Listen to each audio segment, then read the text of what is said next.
नमस्कार दोस्तों, मैं आपका स्वागत करता हूं आज की इस विशेष रिपोर्ट में, जहां हम बात करेंगे भारत की उस कंपनी की जिसने शेयर बाजार में इतिहास रच दिया। लेकिन अब वही चमकती कहानी सवालों में घिर गई है। हाँ दोस्तों, हम बात कर रहे हैं आरआरपी सेमीकंडक्टर प्राइवेट लिमिटेड की, उस छोटे से नाम की जिसने चुपचाप 55,000% तक का उछाल दिखाया और फिर नियामक जांच की जद में आ गई। आइए इस रहस्यमयी किस्से को समझते हैं गहराई से। कैसे एक कंपनी बिना उत्पादन के दुनिया की सबसे तेजी से बढ़ने वाली स्टॉक बन गई और कैसे इस बुलबुले की हवा अब निकलती नजर आ रही है। भाग 1, उछाल जिसने सबको चौंका दिया। मार्च 2023 से नवंबर 2024 तक आरआरपी सेमीकंडक्टर के शेयर ने वो किया जिसकी कल्पना भी मुश्किल है। जहां ज्यादातर कंपनियां साल भर में 10 या 20% की तेजी दिखा पाती है, वही आरआरपी सेमीकंडक्टर का शेयर 55,000% तक उछल गया। मतलब, यदि किसी निवेशक ने इस स्टॉक में 10,000 रुपए लगाए होते तो वो रकम 55 लाख रुपए से अधिक हो जाती। लेकिन सवाल यही है, आखिर किस बिजनेस के दम पर? कंपनी के फाइनेंशियल डेटा को देखें तो तस्वीर बिल्कुल उल्टी दिखती है। सितंबर 2024 की तिमाही रिपोर्ट के मुताबिक कंपनी का रेवेन्यू नेगेटिव था, यानी बिक्री से फायदा नहीं बल्कि घाटा हुआ। कंपनी ने 6.8 करोड़ रुपए की नेगेटिव सेल्स और 7.1 करोड़ रुपए का नेट लॉस दर्ज किया। इतना ही नहीं, कंपनी में सिर्फ 2 स्थायी कर्मचारी दर्ज है। अब सवाल ये उठता है, क्या 2 लोग भारत की अगली माइक्रोन या टाटा चिप्स जैसी चिप कंपनी चला सकते हैं? भाग 2, बदलाव की कहानी, रियल एस्टेट से सेमीकंडक्टर तक। असल में आरआरपी सेमीकंडक्टर की जड़ें सेमीकंडक्टर इंडस्ट्री में नहीं बल्कि रियल एस्टेट में है। वर्ष 2023 के शुरुआत में कंपनी ने अचानक घोषणा की कि वो अब रियल एस्टेट से हटकर सेमीकंडक्टर बिजनेस पर फोकस करेगी। नवंबर 2024 में कंपनी ने स्टॉक एक्सचेंज को दी गई फाइलिंग में लिखा, कंपनी ने अभी तक किसी प्रकार का सेमीकंडक्टर उत्पादन कार्य शुरू नहीं किया है और किसी सरकारी प्रोत्साहन योजना के तहत आवेदन भी नहीं किया गया है। यानी कंपनी का चिप उद्योग से कोई वास्तविक जुड़ाव था ही नहीं। ये सब सुनने के बावजूद शेयर बाजार में निवेशकों की भीड़ इस स्टॉक पर टूट पड़ी। क्यों? क्योंकि भारत में इस वक्त चिप सेक्टर से जुड़ी कंपनियों की भारी कमी है। हर कोई इंडिया की एनवीडिया ढूंढना चाहता था और इसी उम्मीद पर आरआरपी सेमीकंडक्टर की उड़ान शुरू हुई। भाग 3, सीमित हिस्सेदारी और ऊपरी सर्किट का खेल। अब बात करते हैं उस तकनीकी पहलू की जिसने इस रैली को संभव बनाया। कंपनी के कुल 98% शेयर फाउंडर राजेंद्र चोडनकर और उनके करीबी सहयोगियों के पास है, यानी बाजार में उपलब्ध फ्री फ्लोट बेहद कम, मात्र 2% से भी कम। और यही हुआ असली ट्रिगर। जब बाजार में हिस्सेदारी इतनी सीमित होती है तो थोड़ी सी खरीद भी शेयर को हर दिन अपर सर्किट पर पहुंचा देती है।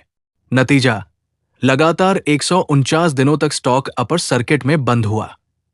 ये ऐसा स्टॉक बन गया जिसे खरीदना आसान था, बेचना नहीं।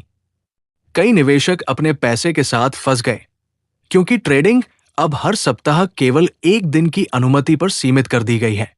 बॉम्बे स्टॉक एक्सचेंज ने सख्त निगरानी लगाते हुए कहा, कंपनी के दाम में जो उतार चढ़ाव है वो इसके वित्तीय प्रदर्शन से मेल नहीं खाता। भाग 4, नियामक जांच और सेबी की सतर्कता। अब बारी आती है नियामक के हस्तक्षेप की। सेबी ने कंपनी की ट्रेडिंग पैटर्न, प्रमोटर नेटवर्क और शेयर होल्डिंग की जांच शुरू की है। कई एनालिस्ट का मानना है कि ये एक माइक्रो कैप बुलबुला बन चुका था जो खुदरा निवेशकों की भावनाओं और सोशल मीडिया हाइप से बना था। सेबी पहले ही कई ऐसे मामलों में कार्रवाई कर चुका है जहां शेल कंपनियों ने तकनीकी या एआई जैसे शब्द जोड़कर निवेशकों को लुभाया। बाजार विशेषज्ञ निखिल जैन कहते हैं, ऐसी कंपनियां जिनकी ग्राउंड रियलिटी कमजोर हो वे निवेशकों की आशा पर नहीं टिक सकती। अंततः मूलभूत तथ्यों का विश्लेषण ही सच्चाई दिखाता है। भाग 5, भारत की चिप चुनौती और निवेशकों की उम्मीदें। भारत की सेमीकंडक्टर नीति 2021 में प्रधानमंत्री नरेंद्र मोदी द्वारा लॉन्च की गई थी। जिसके तहत 77,000 करोड़ रुपए का प्रोत्साहन पैकेज घोषित किया गया। इसका मकसद भारत में घरेलू चिप उत्पादन को बढ़ावा देना और चीन तथा ताइवान पर निर्भरता कम करना था। इसके तहत अब तक लगभग $18 बिलियन के निवेश प्रस्ताव आए हैं, जिनमें प्रमुख नाम है माइक्रोन टेक्नोलॉजी, जो गुजरात में मेमोरी पैकेजिंग प्लांट लगा रही है, टाटा ग्रुप, जो धोलेरा और असम में सेमीकंडक्टर इकाइयां स्थापित कर रही है, फॉक्सकॉन और HCL टेक्नोलॉजीज भी इस दिशा में साझेदारी तलाश रहे हैं। लेकिन इन सब के बीच RRP सेमीकंडक्टर जैसी कंपनियां शॉर्टकट अपनाने की कोशिश में हैं। बिना किसी उत्पादन क्षमता या प्रोजेक्ट के चिप नाम जोड़कर निवेशकों का ध्यान खींचना। भाग 6, निवेशकों की मनोविज्ञान और स्पेकुलेशन। भारत में खुदरा निवेशकों की संख्या पिछले 3 सालों में तेजी से बढ़ी है।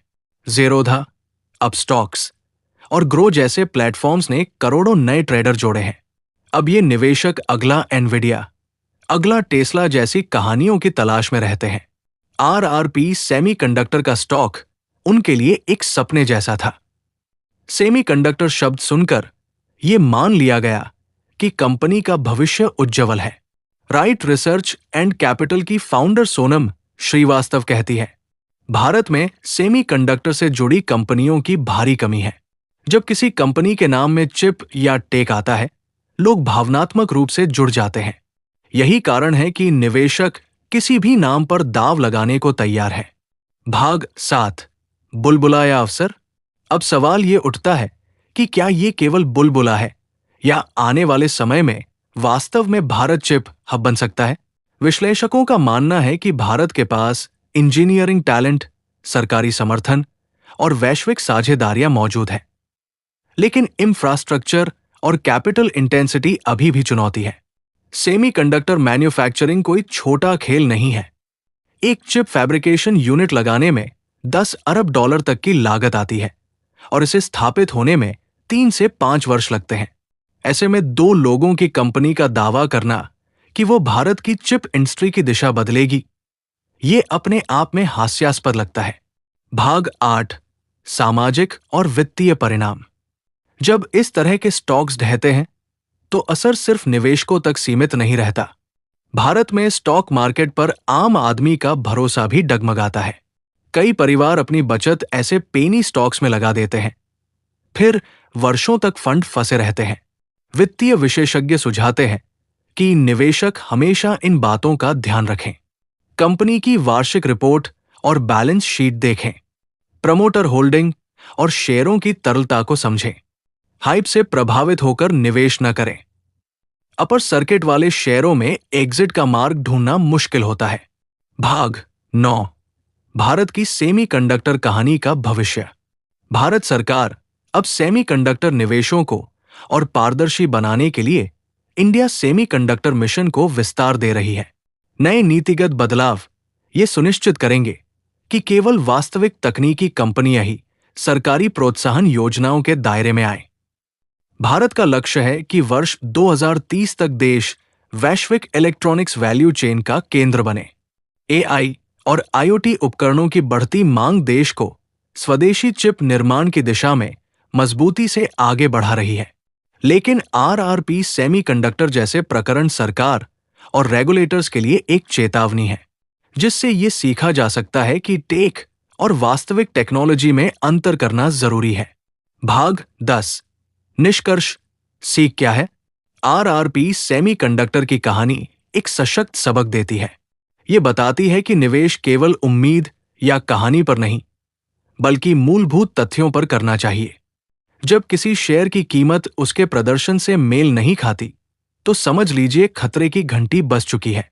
55,000% की रैली अपने आप में आकर्षक थी, लेकिन उसका आधार खोखला निकल आया। भारत की सेमीकंडक्टर यात्रा का सपना सच्चा है, मगर सभी खिलाड़ी असली नहीं हैं। इसलिए अगर आप भी अगले इंडियन एनविडिया की तलाश में हैं, तो पहले उसकी नींव जांचिए। कहीं ऐसा न हो कि चमकती हुई आभा सिर्फ भ्रम निकले। ये थी हमारी विस्तृत रिपोर्ट RRP सेमीकंडक्टर, भारत का चिप बुलबुला या चेतावनी की घंटी। अगर आपको यह कहानी जानकारीपूर्ण लगी हो तो इसे शेयर करें और निवेश से पहले सोचें। कीमतें झूठ बोल सकती हैं, लेकिन कंपनी के आंकड़े नहीं। धन्यवाद।